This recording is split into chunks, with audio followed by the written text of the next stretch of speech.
దేవీ నవరాత్రి వేడుకల్లో భాగంగా తాళపూడి గాయత్రీమాతకు శుక్రవారం 1000 కలవ పువ్వులతోటి పూజ జరిగింది. స్కందమాత నమః అనే నామంతో భక్తులు కలవపూల పూజలో పాల్గొన్నారు. కవల శ్రీనివాసు, కత్తిరి కుమార్ అనేటువంటి ఇద్దరు భక్తులు స్వచ్ఛందంగా తెల్లవారుజామునే కాలువలో దిగి 1000 కలవ పుష్పాలను స్వచ్ఛందంగా ఉచితంగా ఈ సహస్ర కమలార్చనకు అందించి వారి యొక్క భక్తిని చాటుకున్నారు. మరి గాయత్రీమాతకు, అయ్యప్ప స్వామికి, షిరిడి సాయిబాబాకు కలవపూలతో చేసిన పూజ పరసా టీవీ ద్వారా క్లుప్తంగా మీకు అందించడం జరుగుతోంది. పూర్తి వీడియో మరొకటి ఈరోజు విశేషాల్లో అప్లోడ్ చేయడం జరిగింది. వాటిని కూడా వీక్షించి ఆ సమయంలో వచ్చిన భక్తులందరికీ కూడా కలవ పూల పూజలో పాల్గొనే అవకాశం కల్పించడం జరిగింది. ఆ దృశ్యాన్ని మీరు ఇప్పుడు చూస్తున్నారు.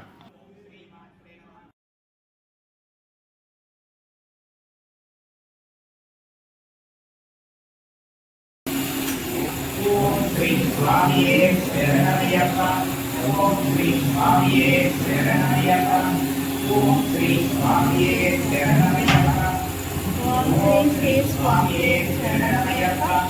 ఓం శ్రీ స్వామియే శ్రీ సాయి దేవ సాయి. ఓం సాయి శ్రీ సాయి దేవ సాయి.